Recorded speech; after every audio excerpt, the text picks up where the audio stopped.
Good afternoon. Thank you very much for joining us. This is the Lunchtime News. We are live from Broadcasting House. My name is Obrien Kimani. The corruption case against Migori governor and his proxies is currently underway at Milimani Law Court, the anti-corruption division, and he has been charged with, among others, conflict of interest, misappropriation of public funds that led to the loss of more than 73 million Kenya shillings. He has been charged with others, and that case is currently ongoing, and we'll be giving you more details as we get them.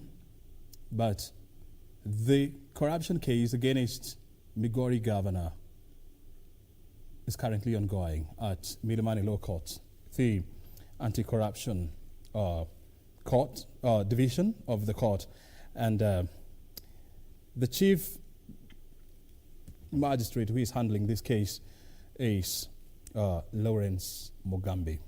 That is the latest that we have, and of course we're keeping an eye on what's happening there. We're likely to take you there later on in this bulletin, so keep right here. Elsewhere, 3 people were killed while 4 others sustained serious injuries following a quarry accident at the Muthara village in Kiambu County. The incident happened after the wall of the quarry collapsed when a driver and his 2 conductors were loading boulders into a lorry. Yusufara reports. Muthara village in Juja, Kiambu County. A sad cloud hangs over the sleepy village following the tragic death of a lorry driver and his 2 conductors following a quarry accident that also left 4 others nursing serious injuries. 2 of the 3 had their lives cut short on the spot, while the third succumbed to injuries as he was being rushed to the hospital. Elias Mwaura, who owned the lorry that the deceased were assigned to, attributing the accident to a crack on top of the deep quarry. Sasa ile uzito ya machini ika vibrate, hiyo mchanga ikaporomoka kutoka huko juu. Those working at the quarry pointing an accusing finger on the quarry owners, who they say have done little to address the concern of those working at the facility. Mvua ikinyesha hii mawe inaanguka. Na pia kwa hasira kama si ukiangukika kama kitu kama hiyo kwenda hospitali, mahitaji itakuwa yako. Mwenyewe hata kujua mahitaji kuna namna gani. Juja Sub-County Police Commander Dorothy Migarusha said detectives have commenced investigations into the incident.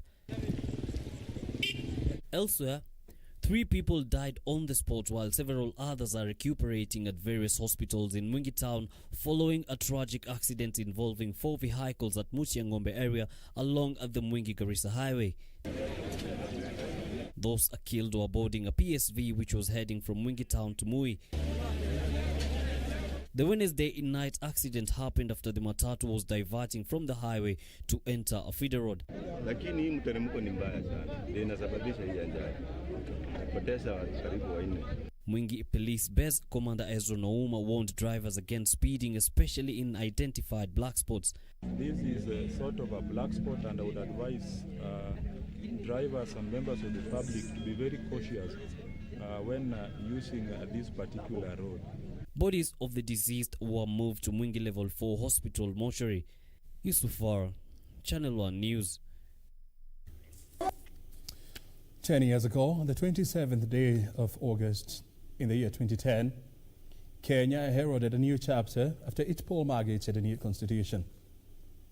Today, the country is celebrating 10 years of the new constitution. We now want to take you to the city of Kisumu, where Simon Achola is sampling views from the residents there.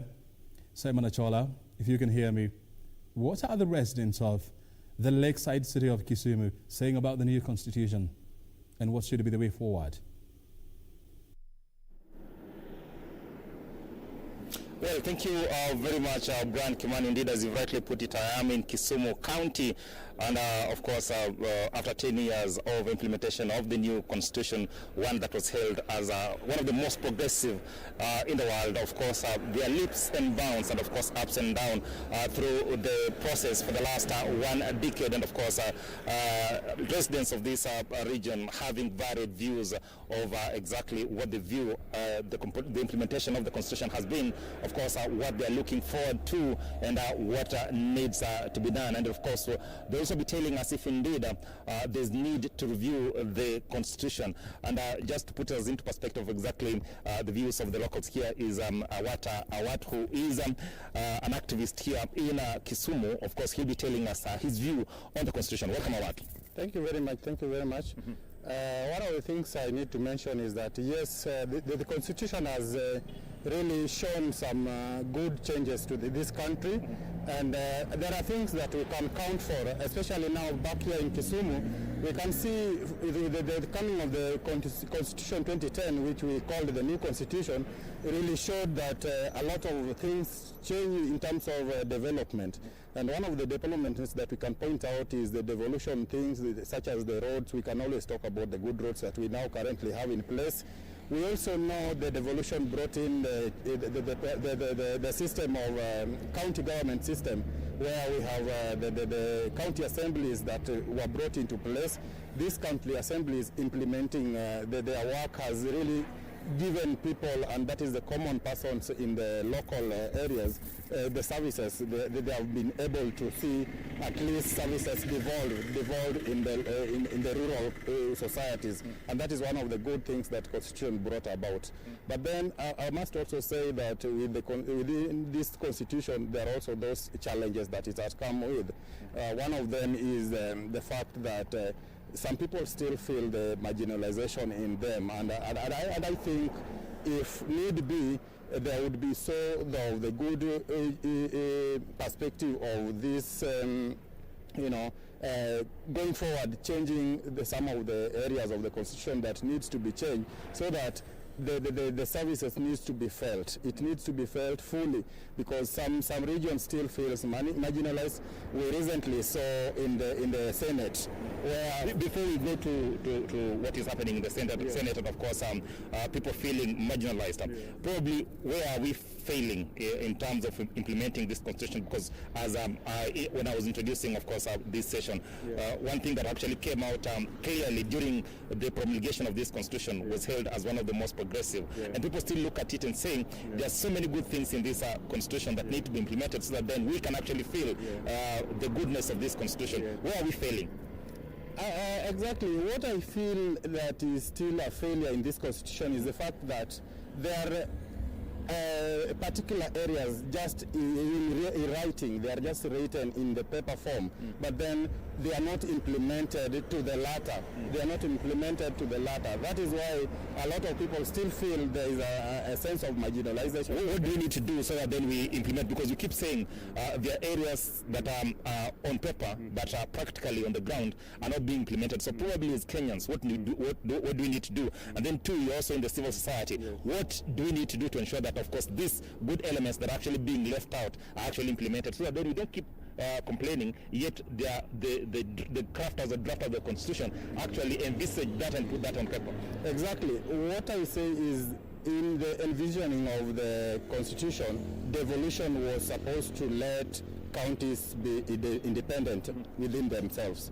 So that means that in financing, counties were supposed to be given the finances at least to run their own counties. But as it is in the paper, yes, the money is always devolved, and the counties normally get their financing.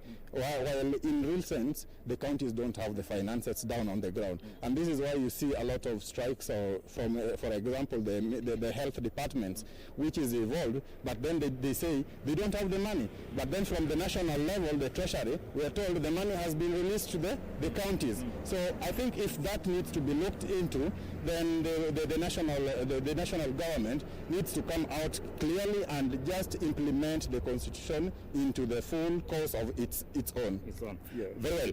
One other thing that constantly keeps rearing its ugly head is actually corruption. Yes. And as a local mwananchi, yes, and of course one who is also in the civil society, yes, there's been that feeling that corruption in this country is not being dealt with decisively. Yes. Probably just in summary, yes, your views in terms of how this country can actually decisively deal with corruption, because we put in place legislations, we put in place institutions, but the issue of corruption still continue to rear its ugly head. Thank you. Again, it is so clear from the Constitution that corruption shall be dealt with, and anyone culpable of corruption shall be, taken to jail. But as we have witnessed in this country, corruption is only dealt with the small fish, the so-called small fish. If someone, stole a chicken, this person will be arrested and jailed. But then you hear of the billions of shillings getting lost in this country, then you hear them taken to court, or sometimes not even taken to court. And so I think if that would be implemented to the latter, if someone is capable of any corruption needs, let this person be, arrested, charged, and taken to jail. I think that would be of good to this country, and we would move forward.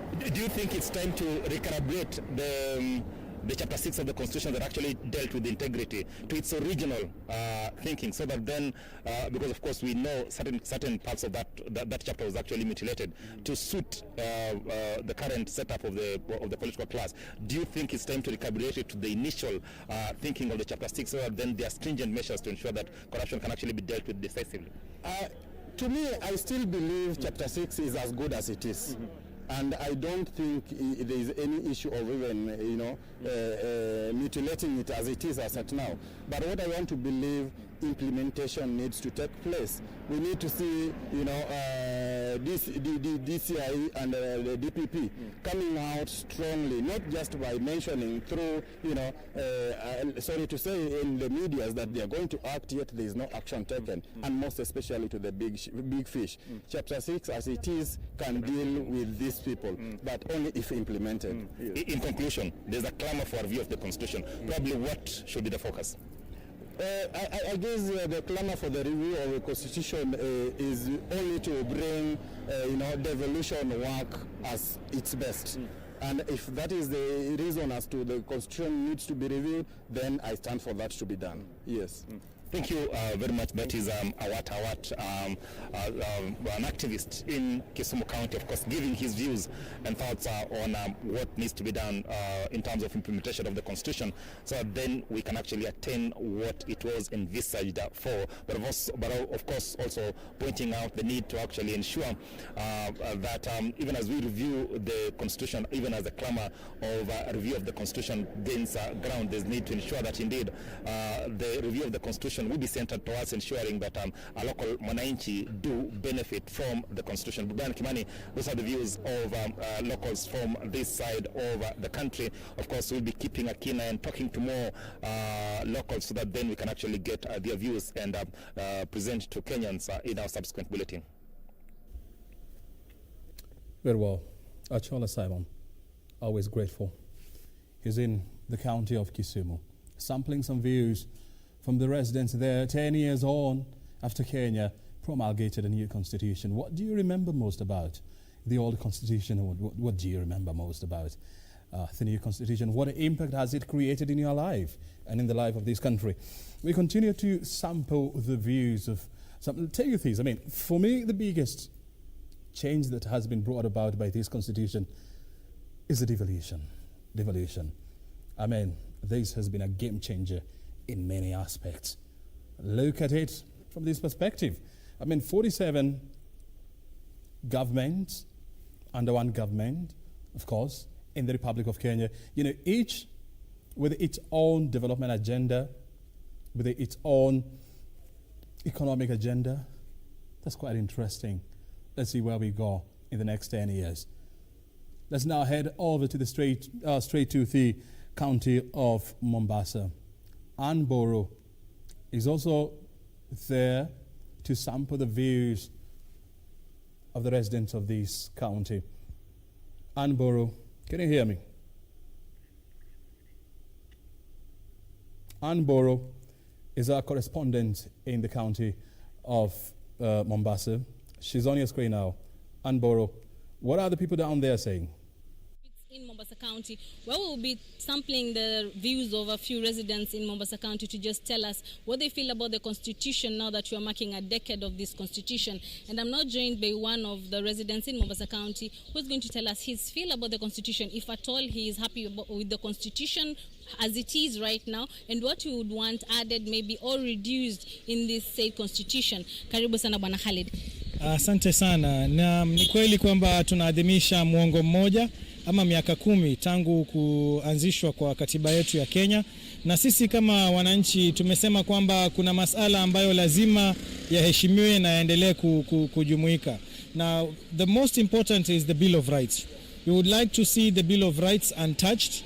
We know that there are talks here and there of a referendum, constitutional change, but we want the Bill of Rights to be left unscathed. The other issue that we would also want to, at this point in time, refer to is the number of county governments that we have. As an organization and as people of Mombasa, we feel that the number of counties are too many, and we should actually reduce them from 47 to 10. So for us, we feel that the burden on Mwananchi is too huge for him to continue bearing the brunt of the cost of running these county governments. And in all honesty, we don't need 47 counties. We don't need 47 governors, 47 deputies, 47 cabinets. Only 10 is enough, and I think we can move on with this. Maybe can you say that you're happy about the constitution as it is right now, or you'd want something added or deducted from this constitution? I think there might be one of two issues that we may need to change, but largely our biggest concern is on the implementation. The implementation of the constitution has been poor. For example, the 1/3 gender rule has not been respected by the state, and we want to see more being done to actually implement. And as the people of Mombasa, the people of Coast, tunasema tekeleza katiba. That is what we want to see, and the Bill of Rights should not be touched at all. Maybe what would you say is a hindrance to this, to the constitution right now? I think the hindrance to the non-implementation of the Constitution of Kenya is the interference by the executive. We've seen how the executive has watered down independence of the judiciary, independence of parliament, independence of media, and also press freedom. And also civil society. So we feel that the executive should desist from interfering, particularly with independent bodies and independent organs, so that they can continue doing their work in implementing the constitution fully. So those are about the feels of one of the residents of Mombasa County. I'll also be joined by a lady who's also from Mombasa County. She's going to tell me exactly how she feels about this constitution and what she would want maybe changed in this constitution as we mark 10 years. Karibu sana. Kwa majina naitwa Harriet Muganda, nafanya na shirika la Haki Afrika, na mimi nitasema jambo moja ama mbili kuhusiana na katiba. Kwanza kabisa ni kwamba hii katiba inahitajika kutekelezwa fully, yani tekeleza katiba fully, because as it is, hii katiba ni mzuri kulingana vile tumeisoma na tukaielewa, lakini kumekuwa na laxity katika kutekeleza katiba, especially kitu yote inahusiana na mwananchi. Tumeona katika situations nyingi wanajaribu kuchange iwasutwe wao wenyewe. For example, saizi wanajua wako karibu kutoka kwa mamlaka, na utaona wanajaribu kutwist katiba in a way that iwaongezee miaka ama iwaongezee viti zaidi. Kama vile walikuwa wanasema kutakuwa na regional governor and all that. So tunaona hiyo burden bado inarudi kwa wananchi. So wanajaribu kutwist katiba in a way that iwasutu wao. So kwa sisi kama wakaaji wa Mombasa tunasema katiba itekelezwe jinsi ilivyo, na kama ni kupunguza ama ni kufanya referendum iondolewe mali ambapo kuna wage bill. Yani angalia sasa, kama sasa tuko na governor, tuko na women rep, tuko na hao wote hao hatujapata ile msaada, especially katika ugatuzi. Wanafaa kuleta services closer to mwananchi, lakini vile tunaona hiyo services bado haijafika. Ukiangalia katika especially county ya Mombasa, tulikuwa tuna expect masuala ya health itafikia mwananchi vizuri, lakini kwa sasa vile ilivyo, ukienda hata hospitali hakuna madawa, kama vile tulikuwa tunaambiwa ugatuzi utaleta services closer to mwananchi. So mimi ninaomba itekelezwe pale kwa ugatuzi, na pia kama inapunguza ipunguze upande wa wage bill. Thank you very much. Well, that is all we have for you right now. As you can hear, the residents of Mombasa are happy about the constitution, the way it is, but they would really want a few of the counties to be deducted from the 47 counties to 10 counties.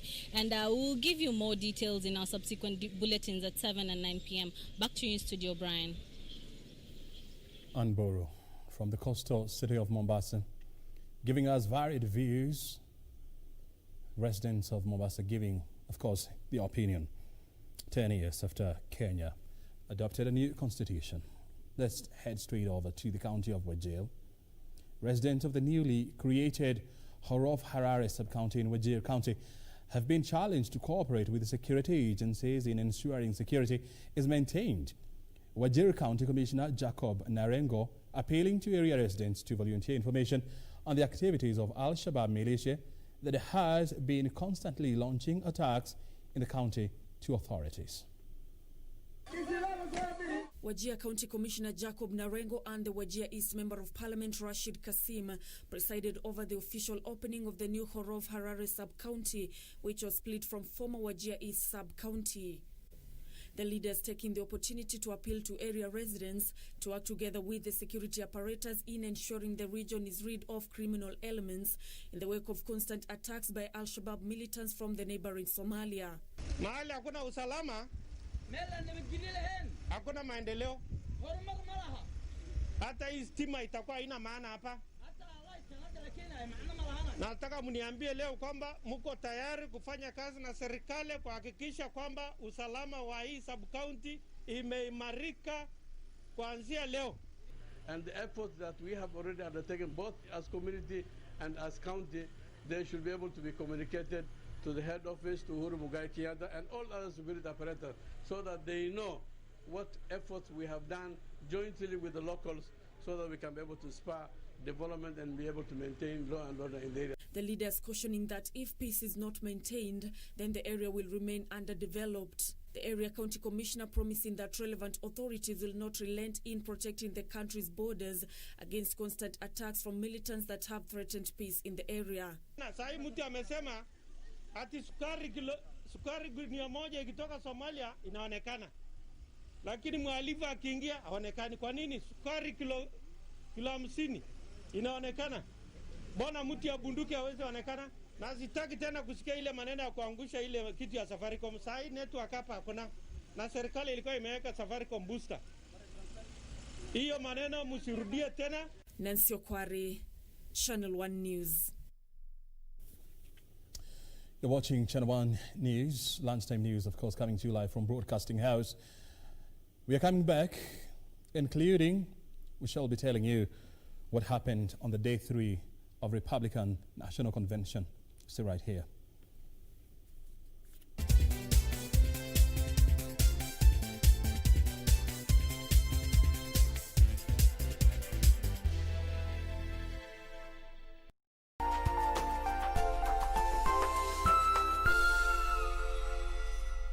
Next on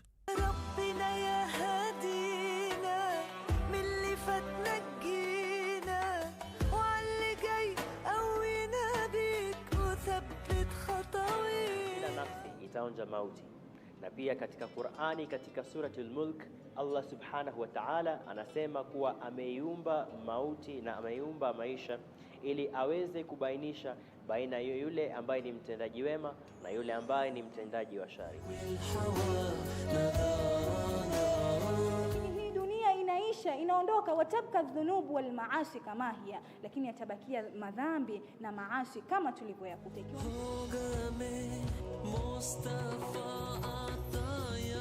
tonight on KBC Channel 1. Julia, pull through. Please, I need you.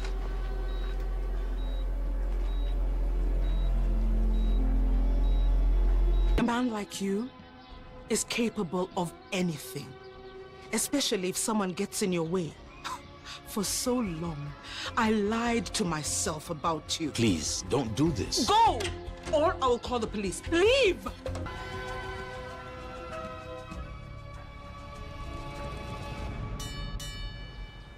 Tonight on KBC Channel 1.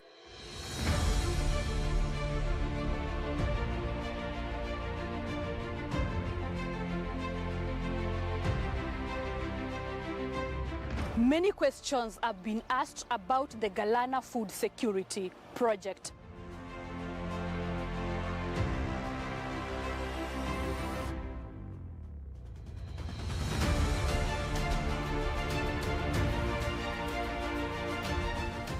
A project that was launched by President Uhuru Kenyatta to help in feeding the nation. Kazi yangu ambayo nimetegemea sana hapa ni kupanda. Can anything good come from Galana? Hiyo pesa itatusaidia kama mimi na mamangu. Hii kazi imenisaidia kwa mapato, napata chakula. Watch it on Thursday at 8:30 p.m. only on KBC Channel 1. This weekend on KBC Channel 1. Why are you walking like that? Like what? Let's be tell you, no one cares who you are or what you are wearing or where you slept last night. What do you think you're doing? You know, I wish I could say yes, Senorita, my love, but you know, just make this moment memorable. Oh my God. How about this for a memory? Back off. I said we are done. I meant it then, and I mean it now, Sisha. Maybe she has become a witch doctor. Oh, that's very dangerous. Oh, clean this area. Cleanse this room.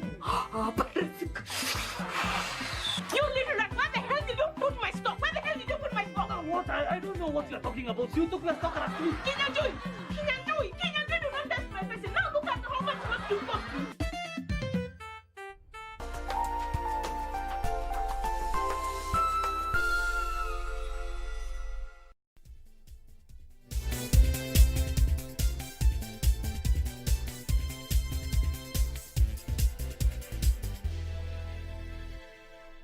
Welcome back. This is the lunchtime news. Well, questions over the abduction of 3 men from Madrasa complex at Mutondia in Kilifi County and their eventual release abounds days after they returned back home. According to lawyer Khalid Salim, Markaz Nur Madrasa director and manager Khalid Saleh, Juma Shamte, who is a teacher, and gardener Hassan Ouma returned back home after 12 days at the hands of their captors. There was relief after 3 men abducted from a madrasa complex at Mutondia in Kilifi County by armed men suspected to be police officers returned home safely. Markaz Nur Madrasa director and manager Khalid Kaka Saleh, a teacher Juma Shamte, and a gardener Hassan Omar were reportedly released from Nairobi after 12 days.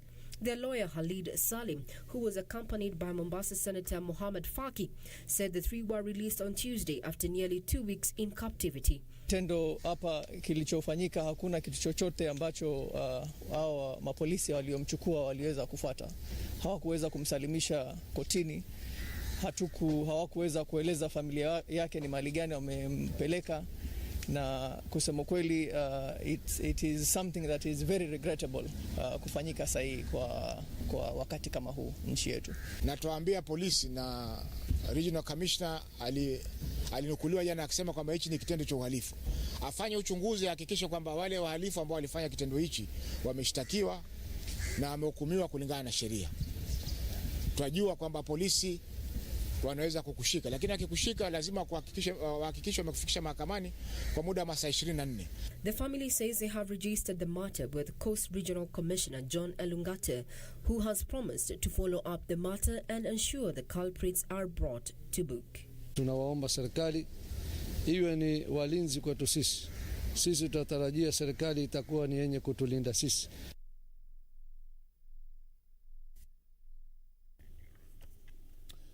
The outbreak of the COVID-19 pandemic in the country and the subsequent measures put in place by the government has forced a family in Nyeri to cancel an annual event to celebrate the life of a 136-year-old man. Julius Wanyondu Gitonga's family say they fear that the centenarian would be at risk of exposure to the virus if the family holds the annual event. The family from Wero Village, Mukurweini sub-county say they had been marking the event for the last 10 years but had to shelve it this year due to COVID-19. According to the national identity card, Wanyondu was born in 1884 and he's still strong and healthy except of his failing hearing. Speaking at his home, the centenarian said he has lived for that long because of God's favor and eating indigenous foods. Yeye alikuwa anakula chakula ya kiasili, hapana ile chakula mnakula kama mchele. Nini kazi yake ilikuwa madizi, viazi, vitu ya kienyeji alikuwa anatumia sana. Ndio nasema hiyo vitu kile tukitumia hata sisi naweza kama miaka mingi kama yake. Though one has to speak louder to enable him hear, Wanyondu has an active mind and a rich history from colonialism, Mau Mau War and post-independence era. He says as a young man, he was employed as a houseboy in Nairobi by an Indian national to nurse his children with a monthly salary of 3 shillings. He later got employed at East African Railways, now Kenya Railways, before returning home where he has been engaged in coffee and dairy farming. Kazi yake sana ilikuwa mkulima tu wa kahawa na ng'ombe. Alifanya kazi kwanza kidogo, alisema alikuwa anafanya kazi hivi kwanza huko. Lakini baadaye akaanzisha kulima kahawa na ng'ombe. Kuna kazi gani alifanya hivyo mpaka wa leo. The elderly man and perhaps one of the oldest living persons married his first wife Muthoni Wairegi, now deceased, with whom they were blessed with 2 children, a boy and a girl. Alizaa watoto wawili, kijana na msichana. Mmoja ule wa kwanza msichana mvulana kaaga, lakini ule mvulana iko hata msichana iko hata wakati. Wanyondu later married his second wife Elizabeth Wanjiro, who is also deceased, and were blessed with 8 children, but 3 are now deceased. He warned the youth against consuming illicit brews and engage in meaningful activities if they are to live long. Beatrice Gatonyenge-Tich, Channel 1 News. Those are quite many years. A section of Embakasi Ranching Company shareholders are alleging bias and delays in issuance of their title deeds days after President Uhuru Kenyatta launched the exercise. The shareholders say they have been camping at their offices for 3 days now with little success. They are demanding an efficient system to be put in place to avoid crowding and the fast tracking of issuance process. The recent launch of issuance of title deeds to Nairobi residents by President Uhuru Kenyatta offered a welcome relief to Embakasi ranching shareholders who for years have sought a legal documentation to their land.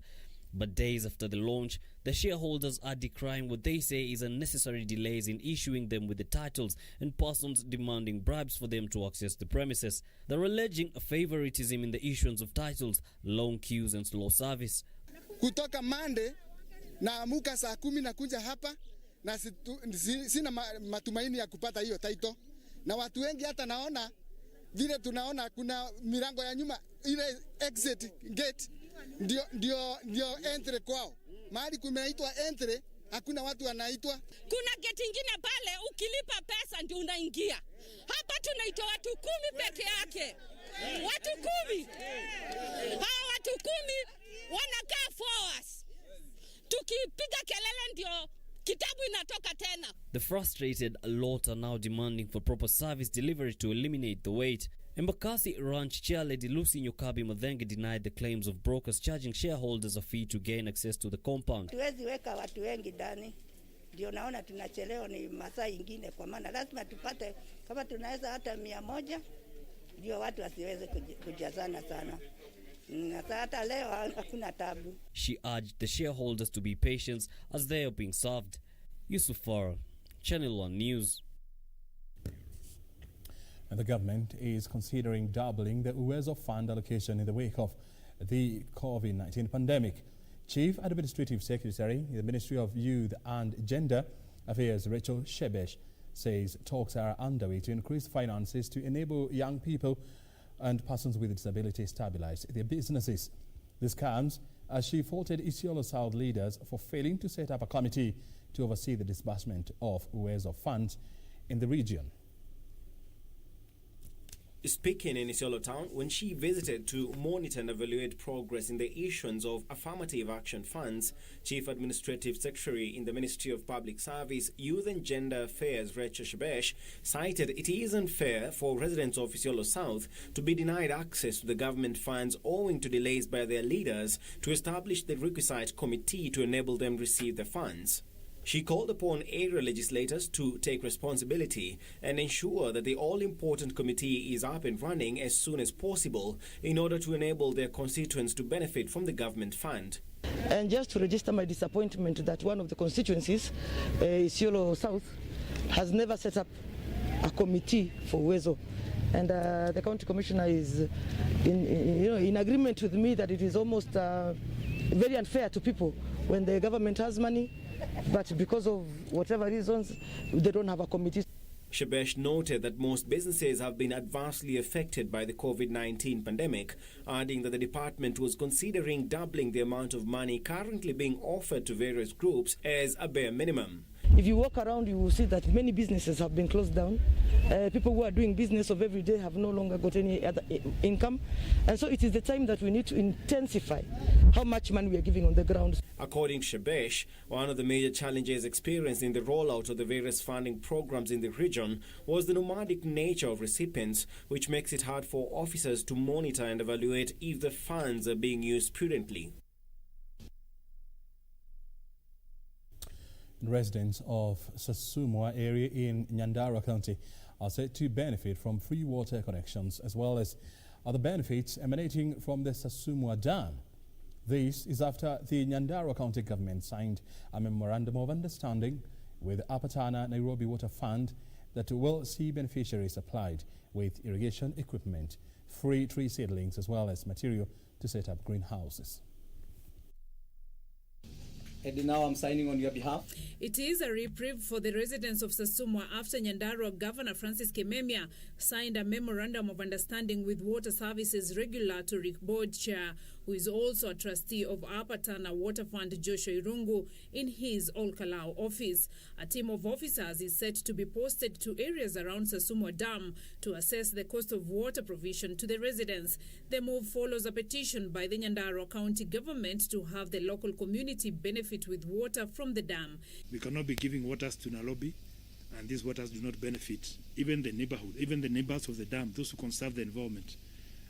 That they cannot be able to benefit. So we are urging the trustees that we look at the areas beyond Sasumwa, because the ecosystem is one. The Mbade ecosystem is what produces the Sasumwa water ecosystem. We are here to enhance and strengthen that collaboration and the partnership so that the communities and the public and citizens of Nyandarua, they are able to get some benefits accrued from conserving the watershed in the Upper Tana Nairobi Water Fund. Kimemia says his administration opted for dialogue instead of enacting a law that would charge for water supplied from the dam that supplies water to the residents of Nairobi City County. He said that the county was determined to plant at least 10 million tree seedlings in the area around water reservoirs in the county by the end of the year. I need to take stock of the water that is in this country relative to the population that will be there in maybe 20, 30, 40 years from now.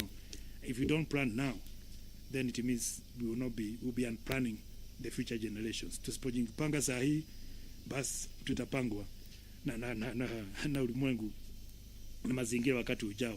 At the same time, Irungu, who is also former Laikipia County Governor, announced the appointment of Kimemia a trustee at the Upper Tana Nairobi Water Fund. The Governor, Francis Kimemia, to join in as a member of Board of Trustee to represent the other counties, the other 4 counties, and at large all the counties, the 10 counties within the Mount Kenya region. Beatrice Getonyenge-Tich, Channel 1 News. To the County of Kiambu, stakeholders in the alcoholic beverages industry want the government to consider lifting a ban on the operation, saying continued closure of their premises has negatively impacted the industry.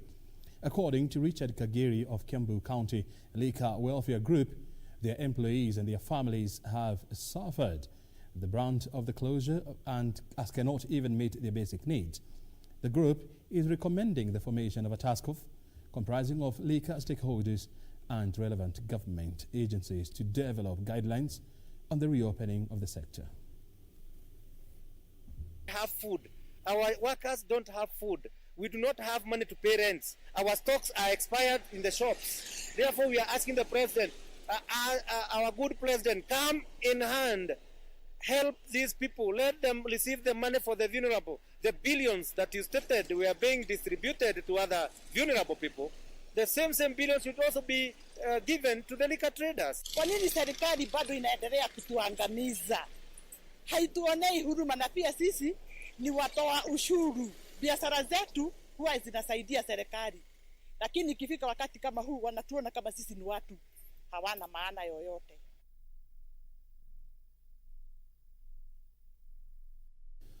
Still in Kiambu, where the county government has acquired road construction equipment at a cost of 90 million shillings as the administration intensifies efforts to improve the region's infrastructure. Governor James Nyoro says that his administration is prioritizing densely populated wards in the latest effort to open up the region that neighbors the country's capital of Nairobi. Nyoro, who was accompanied by his deputy Joyce Ngugi and members of the county assembly drawn from Juja, promised his administration's commitment to improve the region's infrastructure. Hii unit kama vile mnaambiwa, mashini zote ni mpya.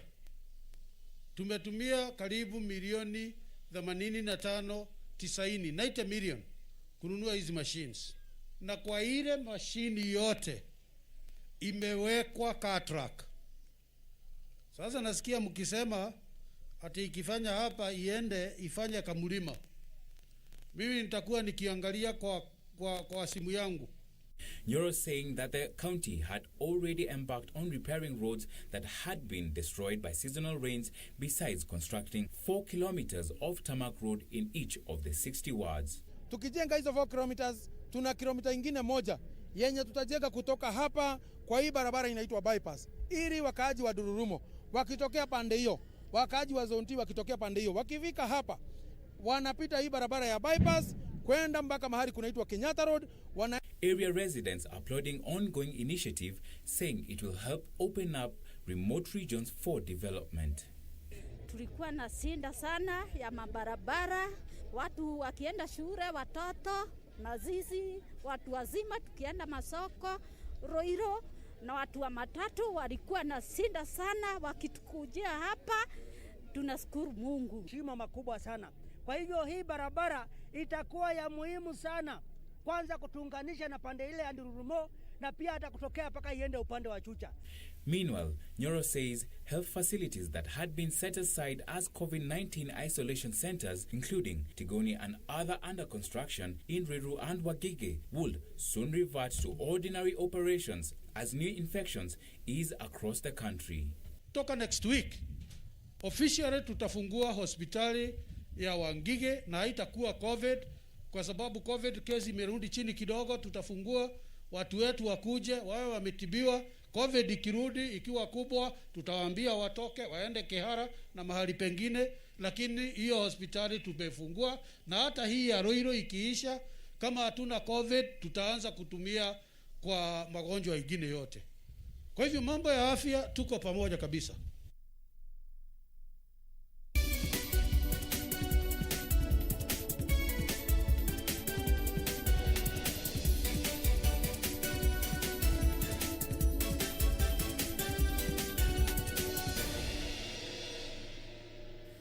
Time now for business. Banana farmers in Kisii County have raised concerns over exploitation by middlemen and want the stalled construction of a banana factory completed to provide a market for their produce. They argue that in the current state, they are facing challenges finding market for their produce. The banana factory in question was mooted through the EU to strengthen the crop value chain under the Instruments for Devolution, Advice and Support Program and the Kisii County Government. We also have a factory that is coming up that is sponsored by the European Union. It's being, its construction is over, but then it's the machineries that have not been. Farmers want completion of the factory and its subsequent operationalization, fast-tracked to cushion them against exploitative middlemen. Now the bananas are almost maturing and we are about to harvest. But you know, they don't mature at the same time. They mature in stages as we planted. And the middlemen, those who come from Nairobi, they buy from us, they take to Nairobi market. The prices they give, we can call it, we sell the bananas at a farm gate price. That is an agreement between me and the person purchasing. The main challenge is the market. Obiri is among farmers who were supplied with banana suckers towards the end of the year 2018 who are now facing market challenges. The project is also supposed to offer capacity building for farmers, agriculture extension officers and supply of high-quality commercial banana varieties to enhance production.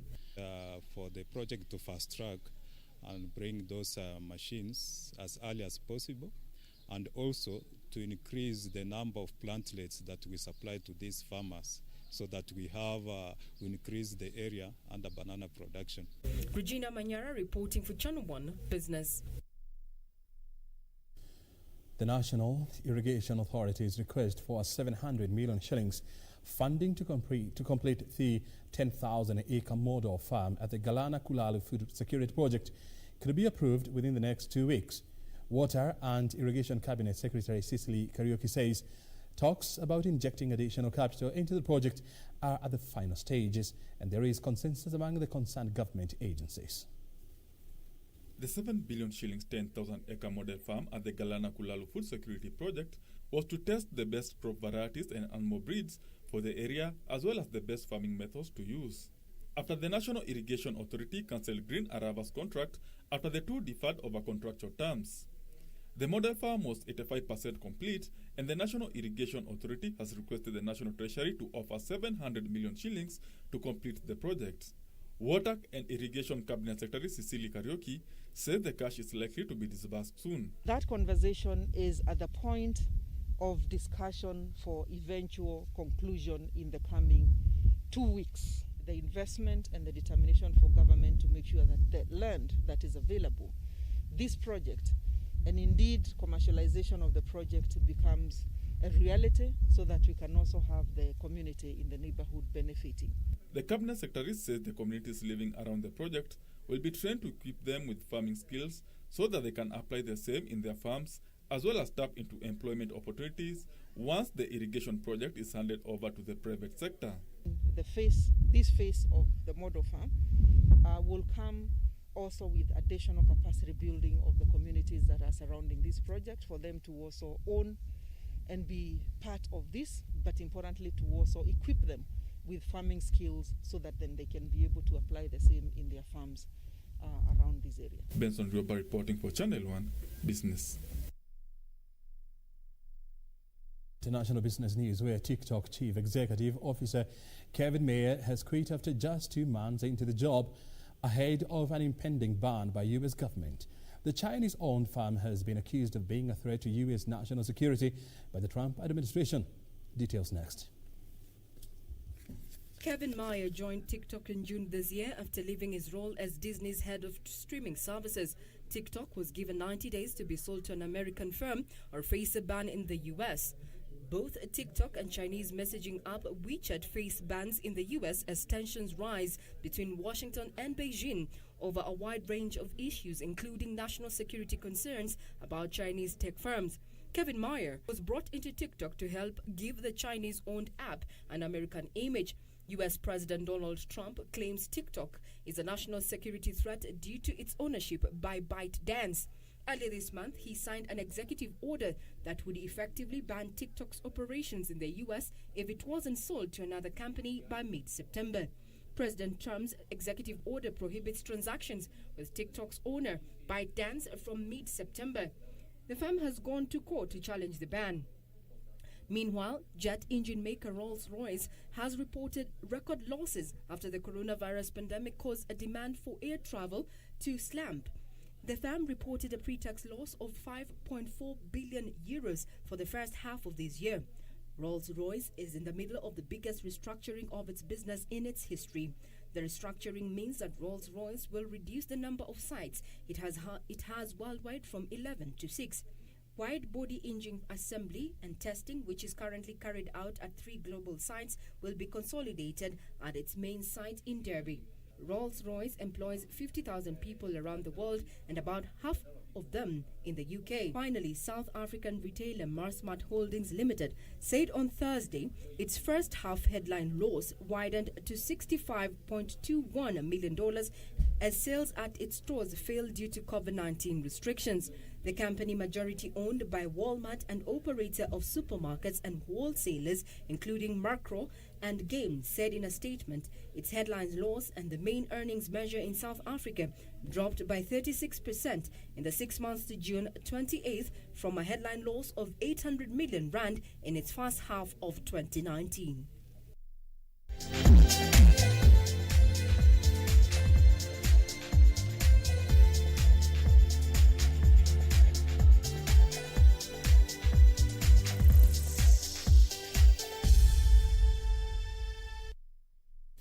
Time for sports now. Football Kenya Federation's Electoral Board today began verification of nomination papers presented to them by those seeking elective positions at the county level in the upcoming elections. The process, which shall also continue tomorrow, will culminate in the publishing of a preliminary list of county candidates on Saturday, August 29th. Football Kenya Federation's Electoral Board finalized its county nomination exercise yesterday, setting the scene for the county elections slated for 19th September.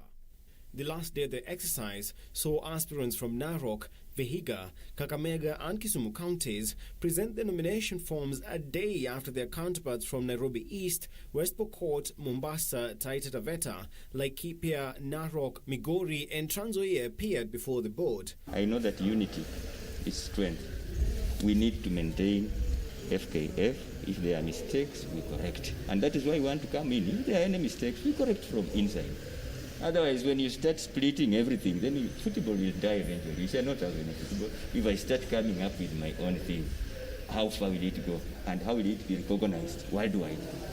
FKF is recognized. We need our fans also to enjoy what the people in Nairobi, the people in other regions are enjoying. So I'm very optimistic about the elections, that I'll be given a chance to become the secretary and to ensure that we run our soccer and take it to the next level. The board has now kicked off the verification process, after which it is expected to publish a preliminary list of county candidates on Saturday. A National Executive Committee and presidential aspirants are in the meantime expected to present their papers on August 31st, with the national elections being held on October 17th, 2020. Former Federation boss Sam Nyamwea, Nicholas Musonye and Herbert Mochiro are among the candidates hopeful of unseating incumbent President Nick Mwendwa come October, with the latter seeking a second 4-year term. 5 Major League Soccer matches were postponed on Wednesday night as players made a collective statement against racial injustice in the U.S. The action came after all 3 NBA playoff games were called off in a protest over the police shooting of Jacob Blake in Wisconsin on Sunday night. Players from games between Atlanta United and David Beckham's Inter Miami, FC Dallas and Colorado, Portland and San Jose, Real Salt Lake City and LAFC, as well as LA Galaxy and Seattle will decide not to play in solidarity. Blake was shot multiple times in the back, as captured on a cell phone video, with his family confirming that the 29-year-old is now paralyzed.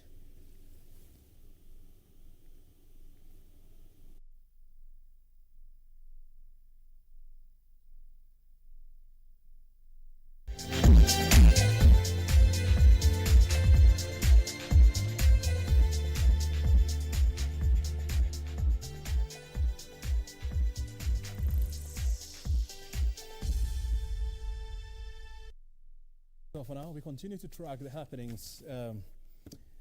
Remember, the Republican National Congress is currently underway. Convention is currently underway. And day 3 of the convention, we saw U.S. Vice President Mr. Pence, making a passionate plea to Americans to give U.S. President Donald Trump a second chance. The question is, will he get it? We'll be watching and, of course, analyzing all the details here. My name is Obrien Kimani. Thank you very much. It has been Lunchtime News. See you later.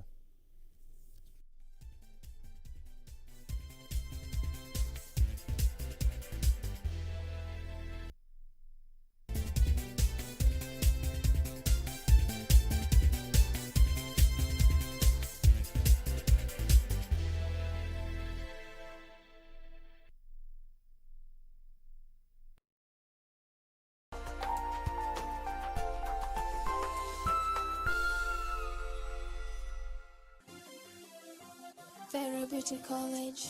Vera Beauty and Fashion College, with branches in Nairobi, Eldoret, Thika and Meru.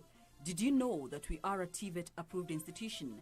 We offer courses in fashion design, interior design in soft furnishing, event decoration, flower arrangement, event planning, hairdressing, barbering and dreadlocks, beauty therapy, makeup, nail technology, spa massages, teaching skills, TOT, solo business management, and many more. Register now and visit our website on www.verabeautycollege.com. You can also call on 0725 923 550 Nairobi branch, 0728 087 689 Eldoret branch, 0722 227428 Thika branch, 0725 000 706 Meru branch. Vera Beauty and Fashion College, a TVET approved institution.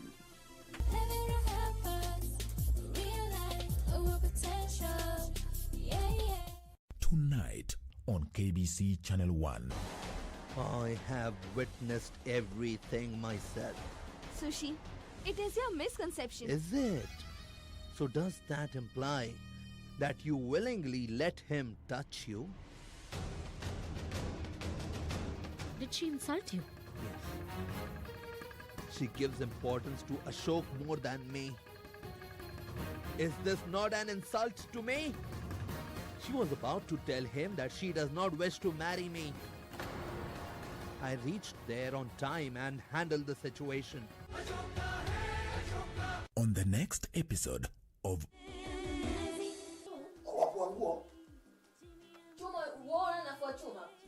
Sasa sikia jokes. Nasema tamati, yani itakuwa mwisho. Kaimati ndio mwisho. Hapana, tamati sio. Yani litakuwa ndio mwisho na tamati sio kaimati. Maana umepata mtu? Ala. Suti. Unafikiria mchezo? Usiseme. Sisemi. Tujali kazi zenu next on Just tafadhali. Leave.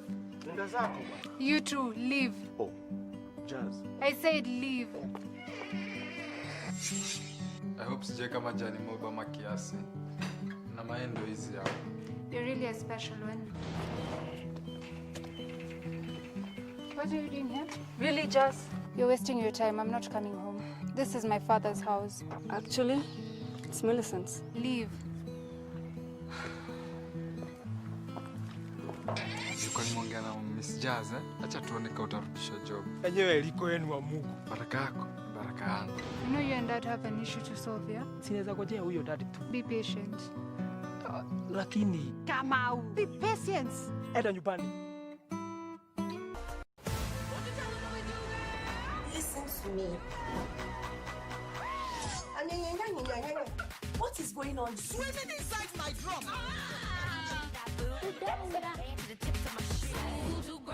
Let me play me. I cling to you. And you alone. Selena. You know we too fly for this. Trust me. You seem like a good kid. You know we too fly for this. We're gonna blow everybody away. What good? Every night it's a ladies' night. Do you know how many things I have to do? We're just getting started. You know this is how I act. I'm excited.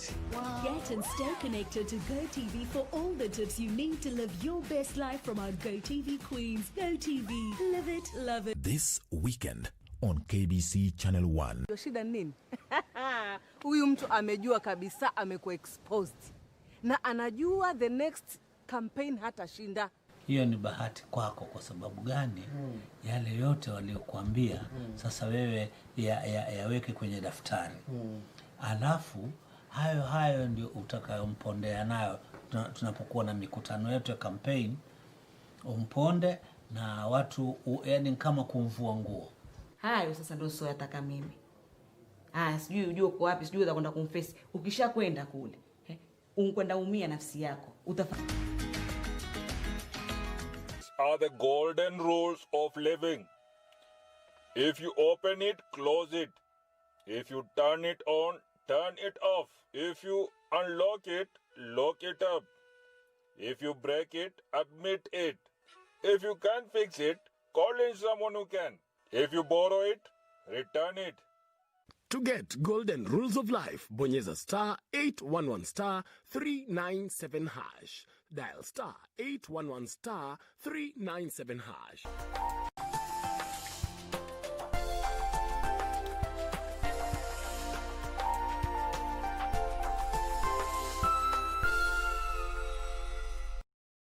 Geometrical set.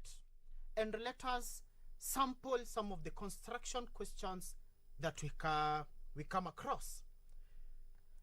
Lana, when you talk about a geometrical set, though it includes or it has the equipments that we need to construct, we have a ruler, we have a compass, the next thing we have a protractor, set squares, they're usually two, a divider, and of course a pencil, because that is the one that you're going to use to make the arcs, to mark, to label the points or the angles. Then, Lana, I want us to look at some of the steps that we are going to follow as we are working out these construction questions. The first step, after you read the question and you understand, the first step to help you, you are going to sketch the figure involved. That is our first step. The next step, you are going to identify the measurement of the sides and the angles. The measurement of the sides and the angles. Because maybe you have been told it's a triangle, measuring these centimeters, the angle is this. So you are going to identify them. After that, now you embark on your construction, working out step by step, drawing the line where necessary, marking the arc where necessary, step by step. And I have an NB there, Lana. What does that mean? Always extend the line a bit to enhance accuracy. When you are constructing, let the line, enlarge that line, extend that line a bit to enhance your accuracy. Let's go to question 1, Lana. Let's read the question.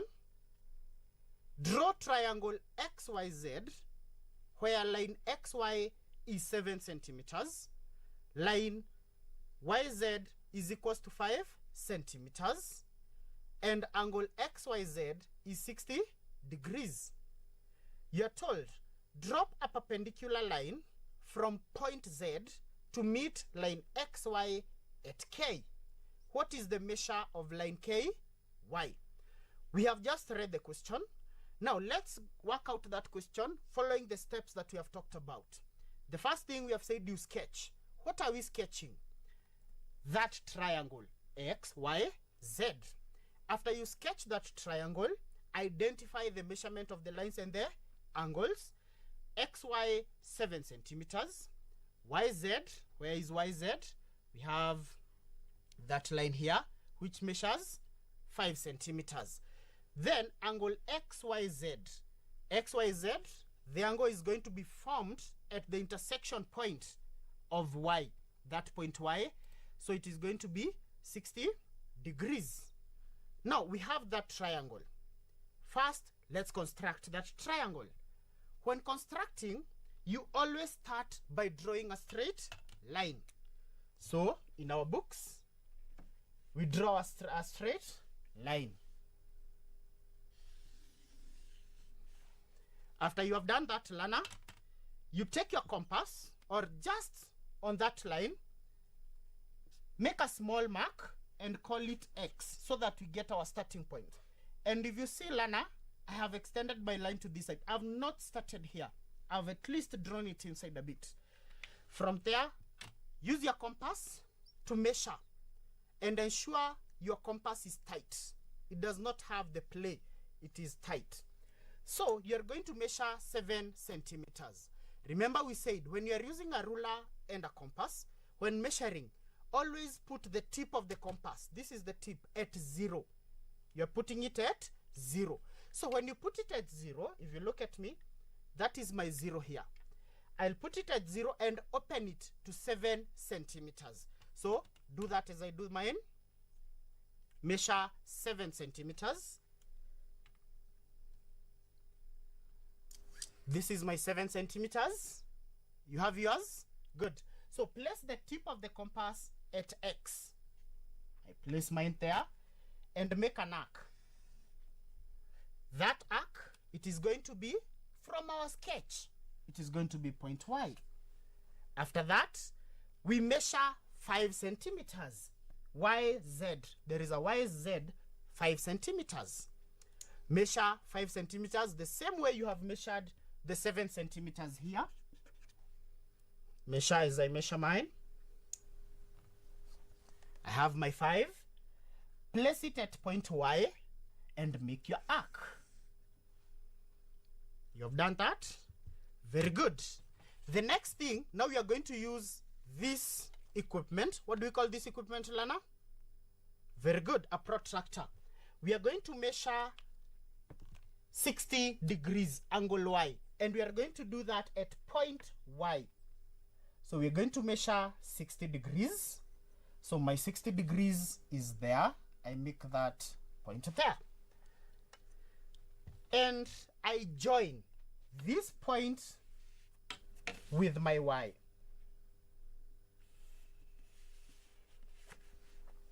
I hope you have done that. Extend your line. The same way, now we have this point of intersection with the 5 centimeters. We call it point Z. Join that point Z to point X. Always extend your line. Now, that was the first bit of that question, having that triangle. Question now asks, drop a perpendicular line. When you talk about a perpendicular line, Lana, what is a perpendicular line?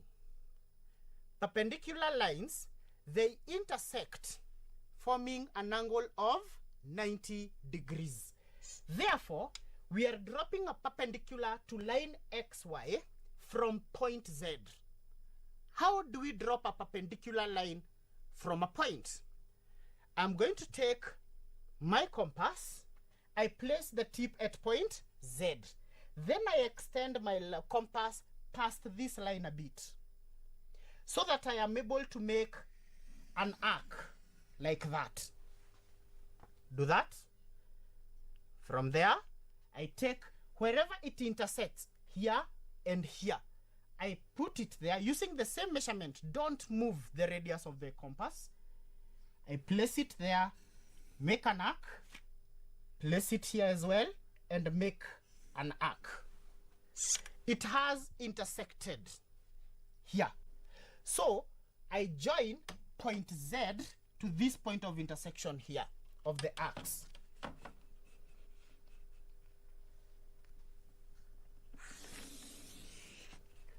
So by now, you're supposed to have such a diagram. This point of intersection at XY, it is going to be point K. And if you measure, Lana, this angle is supposed to be 90 degrees. Because this line is perpendicular to that line. Line XY is perpendicular to line KZ. Therefore, question now asks, what is the measure of line KY? Where do we have our KY?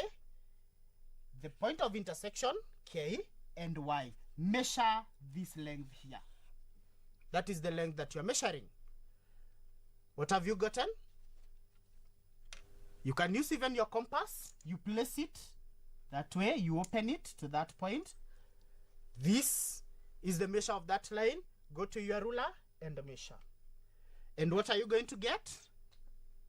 Very good. 2.5 centimeters. The length KY is going to be 2.5 centimeters. I hope you have gotten it. Very good. Question number